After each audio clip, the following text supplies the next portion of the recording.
Olá, então, olha só, a gente recebeu uns trechos bem interessantes de um material aqui, o 2.txt, e hoje a ideia é fazer uma exploração mais focada nisso, sabe? Analisar um pouco quais empregos parecem estar mais, assim, na linha de frente da mudança por causa da inteligência artificial, olhando bem para o que está ali nos exemplos e nos dados, né? Ok, então vamos abrir isso aqui. A missão é tentar entender o que essas pistas estão dizendo para a gente sobre o agora. Exato. E o material ele foca em 3 áreas, né? Que são bem distintas até. Atendimento ao cliente, depois a parte de redação, criação de conteúdo e motoristas também. O que eu acho fascinante aqui é tentar perceber, sabe, nos exemplos, a velocidade. E talvez mais importante, a natureza mesmo do impacto que a IA está começando a ter nesses setores aí. O material joga um número forte logo de cara. Diz assim: a IA da Amazon já resolve 80% das reclamações sem humanos. E ainda fala da disponibilidade, né? 24/7 do chatbot. Esse número, 80%, nossa. Chama atenção, chama sem dúvida. E esse dado da Amazon, ele não aponta só para a eficiência, né? Mas para um tipo de eficiência, que é a resolução de problema em massa, em larga escala. Isso sugere que a IA está ficando muito boa, sim, em tarefas de atendimento que são talvez mais padrão, né? Mais repetitivas. A fonte não entra em detalhe, mas a gente pode pensar que os outros 20% talvez precisem de um toque humano mais complexo, né? Ou mais empatia, talvez. Redefinindo um pouco o papel do atendente. Interessante essa ideia do papel que sobra para o humano, né?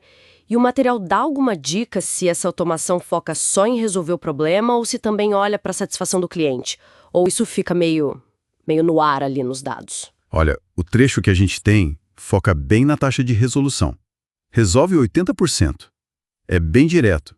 Não fala nada sobre satisfação do cliente, o que por si só já é algo para a gente notar, né? A ênfase parece ser na capacidade operacional mesmo, na habilidade da IA de processar e dar conta de um volume gigante de interações. O que combina com aquela menção da disponibilidade 24/7, né? Faz sentido. Entendido. Bom, seguindo então, o segundo ponto que o material levanta: redatores e copywriters. O texto menciona ferramentas como o GPT-4, essas IAs generativas, né, que criam conteúdo novo, texto, imagem, enfim. Diz que isso é um fator de mudança bem significativo. E aí vem a demonstração que o material usa, que eu achei uau. Esse roteiro foi 60% escrito por IA. Isso é quase um convite para a gente pensar sobre o que é criar, né? Exatamente. Esse número 60%, ele é intrigante, porque ele não fala em substituir tudo, mas numa colaboração muito profunda, né? Ou numa interdependência para criar conteúdo. Levanta um monte de questão sobre autoria, originalidade, como vai ser o processo criativo daqui para frente. O que é escrever, afinal, se uma parte tão grande pode ser feita por uma máquina?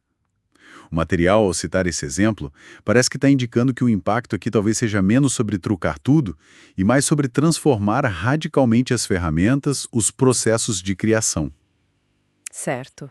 Então o material sugere mais uma super ferramenta de apoio ou já está apontando para um futuro onde a IA faz a maior parte da criação mesmo? Pelo exemplo dos 60%, assim, a sugestão parece pender mais para uma ferramenta de apoio extremamente capaz, sabe? Quase um coautor. A IA gera uma base grande, forte, mas ainda tem a parte humana ali, os 40%, né? A gente supõe para curar, para editar, ou talvez para dar a ideia inicial e fazer o polimento final. É uma dinâmica de colaboração, embora a balança já pareça pender bastante para a capacidade da IA, né? Faz sentido. E o terceiro emprego que o material destaca são os motoristas. Aí entra a questão dos carros autônomos. O dado que eles trazem é bem direto também. Empresas como Tesla e Waymo já testam frotas sem motoristas em 10 cidades. Isso tira coisa do campo só do experimento, né? 10 cidades já é algo. Com certeza. O ponto-chave aqui não é só a tecnologia em si, mas a escala e o ambiente real, né? Testar em 10 cidades, como diz ali, significa lidar com a complexidade toda, a imprevisibilidade do mundo real mesmo. Tráfego diferente, clima mudando, gente na rua, outros motoristas. Isso sugere um avanço bem grande, não só nos sensores e algoritmos, mas na capacidade de lidar com o desafio logístico de segurança em vários lugares diferentes, ambientes urbanos que não são controlados, né? Nossa, isso parece um salto de qualidade bem diferente daquela automação mais contida dos chatbots, por exemplo, ou da IA que ajuda a escrever. Aqui é uma máquina navegando o espaço físico complexo de verdade. Exatamente. E se a gente conecta isso tudo, o quadro geral que os trechos mostram, né? A gente vê a IA agindo em frentes bem diferentes, otimizando o processo de atendimento, né? Com escala, transformando a criação de conteúdo com colaboração ou geração, e agora automatizando tarefas físicas complexas no mundo real, que é a navegação autônoma. Cada exemplo que o material traz ilustra uma faceta diferente desse avanço da IA. Ok, então a gente viu esses 3 exemplos bem claros que o material trouxe: a automação em massa no atendimento, a IA como tipo co-criadora de conteúdo e os testes avançados de carro autônomo nas cidades. Olhando para esse conjunto todo, o que a gente pode tirar como um ponto para pensar mais a fundo? Olha, analisando estritamente esses exemplos do material, que mostram a IA avançando tanto em tarefa cognitiva, né, como a redação assistida, quanto em tarefa física complexa, como dirigir um carro sozinho. Isso levanta uma questão importante, eu acho. Considerando essa trajetória que os exemplos apontam, qual seria o próximo domínio de habilidade? Talvez uma que misture cognição complexa com interação física ou social mais sofisticada. Algo que a gente antes achava que era coisa só de humano, sabe? Qual seria essa próxima habilidade a ser muito transformada, ou até replicada mesmo pela IA?